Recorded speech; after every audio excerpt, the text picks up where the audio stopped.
안녕하세요. 예전에는 라디오를 자주 들었는데 요즘에는 여기서 사연 듣는 재미에 푹 빠져 살아요.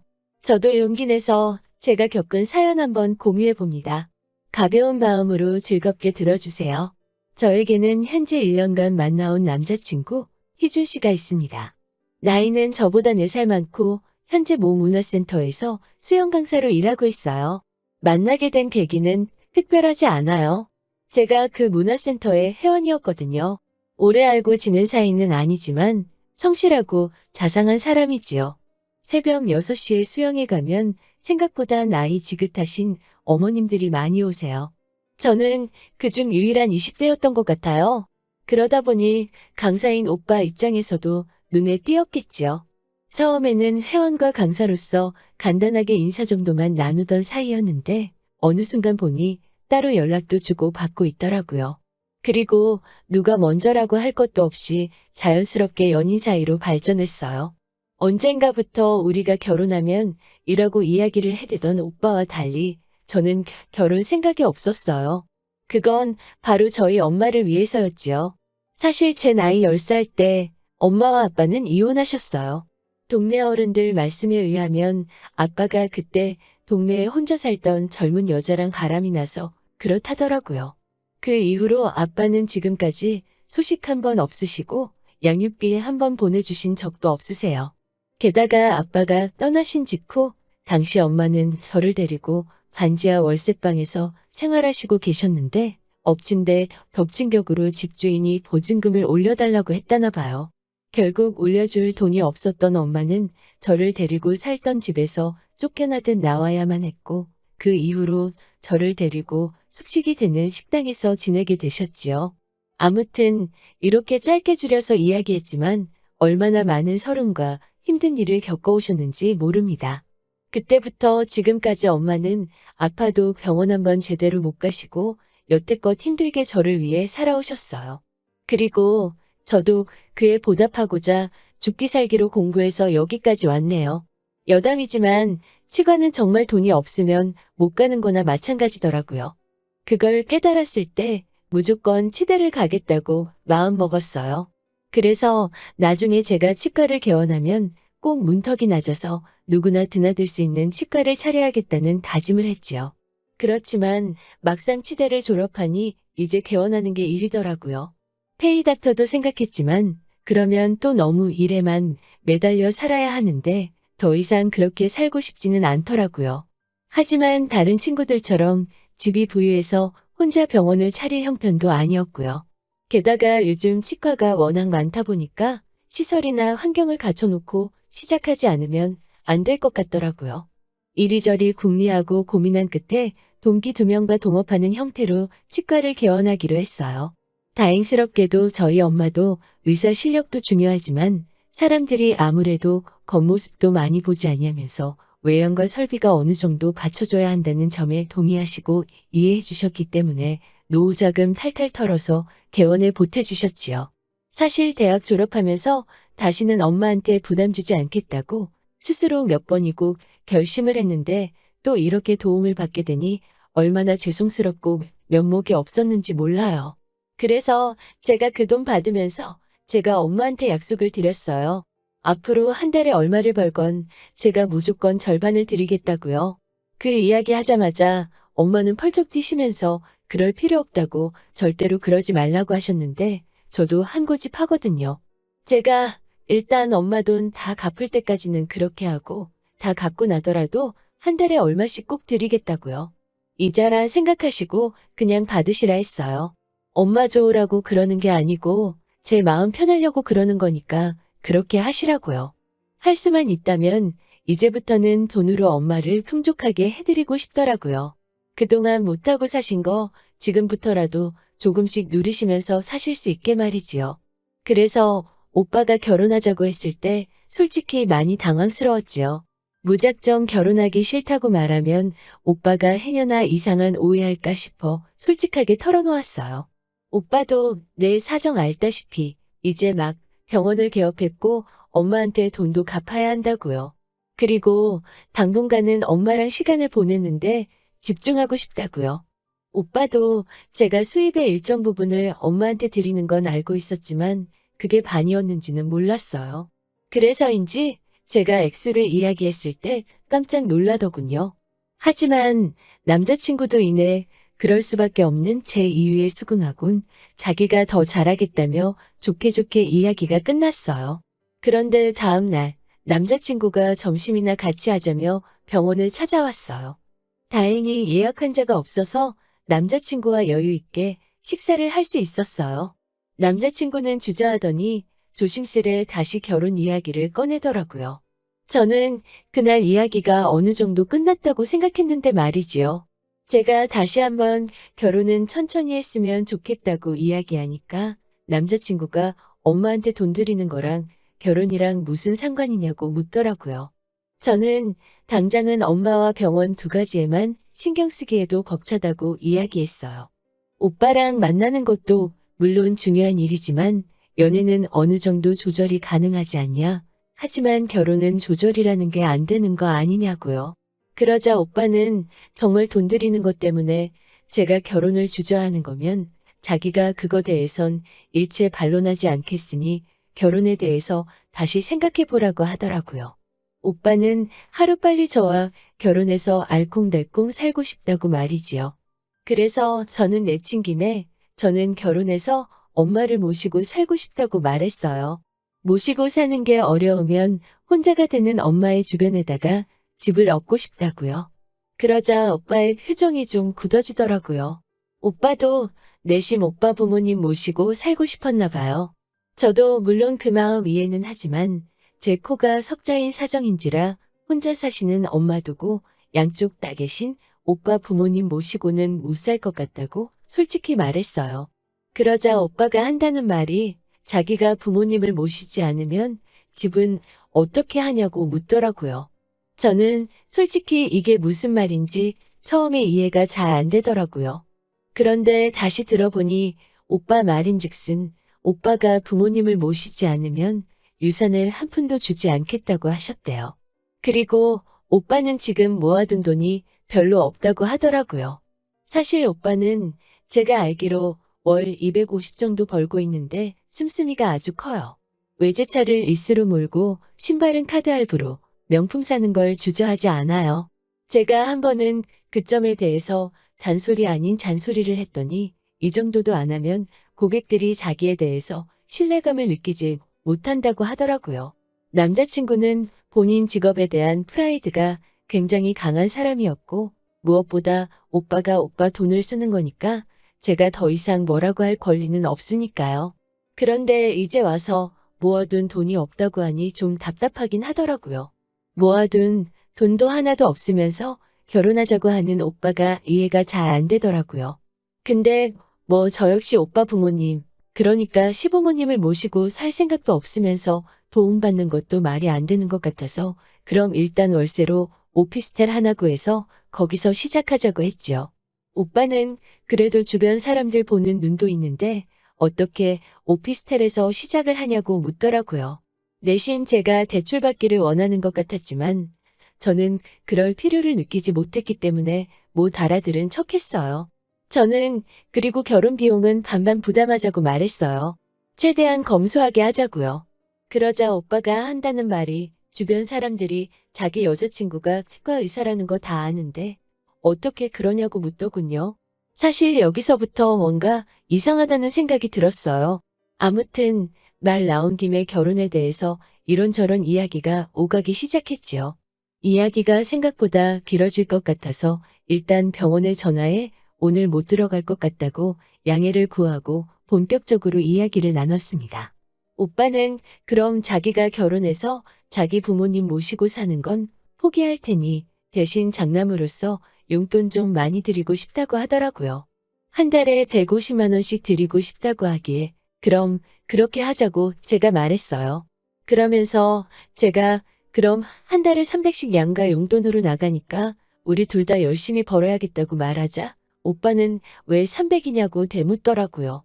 왜 친정에다가도 150을 또 드리냐고 묻는 오빠한테 저는 어이가 없어서 그럼 오빠 부모님한테만 용돈 드리냐고 물었지요. 사실 오빠 반응에 제가 순간 좀 발끈했어요. 그걸 눈치를 챈 건지 못 챈 건지 오빠는 아니, 너가 버는 월급의 절반을 장모님한테 드릴 예정이라면서 용돈까지 굳이 드려야 하는 거냐고 묻더라고요. 황당하기도 하고 짜증도 났지만 다시 한번 천천히 자세히 설명해 주었어요. 내가 드리는 월급의 절반은 엄마한테 빌린 돈을 상환하는 거고 그렇기 때문에 그건 그냥 처음부터 엄마 돈이라고 용돈이 아니라고요. 그렇기 때문에 용돈은 따로 드려야 한다고요. 그러자 오빠가 한다는 말이 어차피 월급의 절반을 드리면 혼자서 쓰기 넉넉하실 텐데 아파트 한 채 없이 시작하는 신혼부부가 그렇게까지 챙겨드려야 하냐고 묻더라고요. 그 말을 듣는데 제 가슴 한구석이 싸해지더라고요. 모아둔 돈도 없는 사람이 용돈을 150만 원씩 드리자는 건 어디서 나온 생각인지도 모르겠더라고요. 그래서 저는 결국 오빠한테 그럼 내 월급, 오빠 월급 서로 따로 관리하자고 했어요. 오빠가 시댁에 100만 원을 드리던 200만 원을 드리던 전 상관하지 않겠다고요. 대신 생활비만 한 달에 반만씩 부담하고 그 외에 예를 들어 경조사비나 부수적으로 들어가는 비용도 그때그때 정확하게 반만 부담하자고요. 그리고 그 외 나머지 부분은 각자 알아서 하자고 말했어요. 사실 요즘은 맞벌이하는 젊은 부부들이 그렇게들 많이 한다고 들었거든요. 실제로 제 주변에도 그렇게 하는 사람들이 있고요. 물론 솔직히 저랑 오빠랑 둘의 수입 차이가 많이 나는 건 저도 잘 알고 있었고 그걸로 행여나 오빠 기죽이는 일 없게 하려고 한 번도 직접적으로 이야기를 한 적은 없었어요. 결혼을 하게 되더라도 어쩌면 내가 부담이 더 클 수도 있겠다는 사실을 몰랐던 것도 아니고요. 하지만 오빠가 저희 엄마에게 드리는 돈에 대해서 어떻게 생각하는지 좀 알게 되니까 무조건 맞춰주고 이해해주는 게 능사는 아니라는 생각이 딱 들더라고요. 그래서 오빠한테 오빠랑 나랑 돈에 대해서는 생각이 많이 다른 것 같으니 그렇게 하는 편이 좋겠다고 딱 잘라 말했어요. 그러자 오빠는 순간 버럭하면서 어떻게 부부 사이에 돈을 각자 관리하냐면서 그건 있을 수 없는 이야기라고 하더라고요. 그러면서 그럴 거면 왜 결혼을 하냐고 결혼한 사이에서는 믿고 내 거라는 게 따로 없는 거라고 말을 하더군요. 솔직히 말도 안 되지 않나요? 우리 엄마 용돈 주는 건 아까우면서 내 돈도 자기 돈이라고 한다는 게. 아무튼 일단은 머리도 너무 복잡하고 해서 오빠한테 나중에 이야기하자고 하고 집으로 돌려보냈어요. 그리고 집에 들어와서 문자 한 통을 보냈어요. 우리 결혼은 다시 한번 생각해 보자고 말이지요. 생각이 복잡하니까 당분간은 연락하지 않았으면 좋겠다고요. 그러자 바로 전화가 왔는데 왠지 머리만 더 아파질 것 같아서 안 받았어요. 그러자 전화기에 말 그대로 불이 나게 계속해서 전화가 오더라고요. 하나도 받지 않다가 전화기가 잠잠해졌을 무렵 다시 한번 문자를 보냈어요. 우리 엄마한테 용돈 줄 생각도 없는 남자랑 결혼할 이유가 없는 것 같다고요. 게다가 생각할수록 직장까지 불이 나게 쫓아와 내 시간 뺏고 돈 이야기만 하다 간 게 얄밉기도 하더라고요. 그러자 오빠가 집 앞으로 찾아와 자기가 정말 큰 실수를 했다며 생각이 짧았다며 한 번만 용서해달라고 하더라고요. 친정 어머니께도 똑같이 용돈 드리고 제가 하고 싶은 대로 하라고요. 지금 생각해보면 그 말에 넘어가서 오빠를 받아주는 게 아니었는데 그 순간에는 저도 오빠가 너무 매달리니까 한번 믿어보자는 생각이 들었어요. 그래서 한 번 더 기회를 주기로 했어요. 물론 오빠는 그 기회도 날려버렸지만요. 결국 우리는 서로 조금씩 양보한다는 전제하에 상견례 날짜를 잡았습니다. 그리고 저는 결국 상견례 자리에서 이 결혼 못한다고 뛰쳐나왔어요. 일반적인 상견례 자리에서 나올 법한 이야기가 오가고 있는 중에 예비 시어머니, 그러니까 오빠의 어머니께서 하나둘씩 트집을 잡으시기 시작했기 때문이에요. 일단 저희가 월세로 살기로 한 것부터 문제를 삼으시더라고요. 그러면서 아니 둘 중에 한 사람이라도 능력되면 대출받아 아파트 들어가면 좀 좋지 않냐면서 저를 흘겨보시더라고요. 저희 엄마는 그런 건 애들도 아니고 다 큰 성인들이 알아서 계획하겠지요라고 말씀하셨어요. 그러자 어머님은 아니 대출 받아서 아파트 사면 집값 오를 거고 그러면 재산 되고 좋지 않냐고 하더라고요. 그래서 제가 깊은 한숨 끝에 그럼 제가 알아보겠다고 하자 하게 되면 명의는 오빠 명의로 하라고 하시는 거예요. 제가 그래서 제가 대출을 받는데 왜 오빠 명의로 하나요라고 물었지요. 그러자 원래 큰 계약은 남자 이름으로 하는 거라고 하시는 거예요. 거기서부터 어이가 없었는데 한술 더 떠서는 집안 경조사 날짜, 제사 날짜 적힌 종이를 저에게 주시더라고요. 저는 나도 이제 가족이니까 알아두라고 주시는구나 생각하고 있었는데 갑자기 아무리 병원 일이 바빠도 거기 적힌 날짜는 잊지 말고 다 챙겨야 한다고 하시는 거예요. 그러더니 이제 예단 얘기가 나오자 난리도 아니더라고요. 지금도 어이가 없어서 헛 웃음이 나오는데 일단 예단으로 1억을 요구하더라고요. 정말 당황스럽더라고요. 막말로 오빠가 집을 해오는 것도 아니고 직장이 탄탄한 것도 아닌데 말이지요. 계속해서 하시는 말씀이 자기는 몇백짜리 밍크코트를 사주고 신우한테는 명품 가방 하나를 해주고 신우가 현재 살고 있는 집 부엌을 리모델링 해주고 침대를 바꿔주고 무슨 말도 안 되는 이야기들을 당연하다는 표정으로 요구하시더라고요. 결국 저희 엄마가 한마디 하시더라고요. 아들 가진 유세 들어만 봤지 이런 경우는 처음 봤다고 말이지요. 저 역시 도저히 짜증이 나서 엄마한테 일어나시라고 하고 저도 같이 일어나서 그냥 저 이 결혼 안 할게요. 이러고 나와버렸네요. 이튿날 오빠가 또 병원으로 찾아왔더라고요. 저는 사람들 보는 눈도 있고 해서 병원 앞 카페에 가 있으라고 했어요. 카페로 가니 오빠와 함께 어머님도 나와 계시더라고요.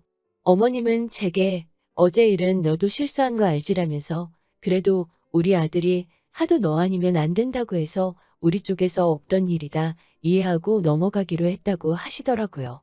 저는 벙찐 표정으로 어머님, 어제 제 얘기 못 들으셨냐고 저희 결혼 안 한다고 말씀드렸어요. 그러자 어머님은 도대체 뭐가 문제인지 모르겠다고 말씀하시더라고요. 저는 양쪽 집안이 어느 정도 비슷해야 되는데 이건 뭐 정신적인 면도 경제적인 면도 하나도 비슷한 구석이 없으니 앞으로 맞춰가며 살기는 어려울 것 같아서 안 되겠다고 했지요. 솔직히 이때는 저도 더 이상 예의 차리고 할 정신도 없었어요. 오빠한테도 터놓고 말했지요. 오빠도 정신 차리고 살아. 솔직히 오빠 나이가 지금 32인데 모아둔 돈도 하나도 없으면서 그렇게 외제차 타고 할부로 명품 사고 할 때야 지금?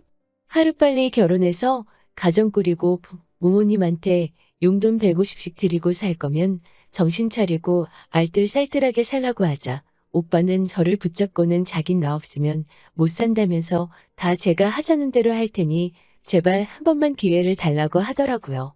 하지만 아무리 곰곰이 생각해봐도 오빠가 그저 나를 지갑이나 ATM 정도로만 생각한 것 같더라고요. 지금 이해하고 넘어간다고 해도 어느 순간 또 제가 친정에 뭐 조금이라도 하면 노발대발 할 것 같고 저도 오빠 쪽에서 요구하는 거 다 해낼 자신도 없고요. 그래서 냉정하게 우린 인연이 아닌 것 같다고 서로 어울리는 짝 만나자고 뒤돌아섰어요. 뒤통수에는 오빠와 오빠의 엄마가 서로를 탓하며 왈가왈부하는 소리가 들렸지만 제가 신경 쓸 바인가요? 그리고 헤어진 지 한 달쯤 지났을 무렵 우연히 그 사람의 소식을 알게 되었어요. 저랑 헤어지기가 무섭게 오빠 어머님이 오빠를 결혼 중매회 사에다가 등록했다나 봐요. 그러면서 자기 아들은 의사급 여자 아니면 안 만난다고 전에 만나던 여자도 치과 의사였다고 하더래요. 헤어지고 다른 여자를 찾으면서 저랑 사귄 걸 마치 대단한 자랑거리 양 삼는다는 게 너무 웃기고 어이없더라고요. 결국에 그 사람은 제가 아니라 제 직업을 사랑했던 건가 봐요. 결혼했다 이혼하는 것보다 이렇게 먼저 알게 돼서 헤어져서 100번 1000번 다행이라고 생각해요. 당분간은 저도 병원이라고 엄마한테만 집중하면서 지내려고요. 언젠가 때가 되면 진정한 사랑을 만나게 될 거라 믿으면서요. 긴 이야기 들어주셔서 감사합니다. 건강하시고 항상 행복하시길 바랄게요.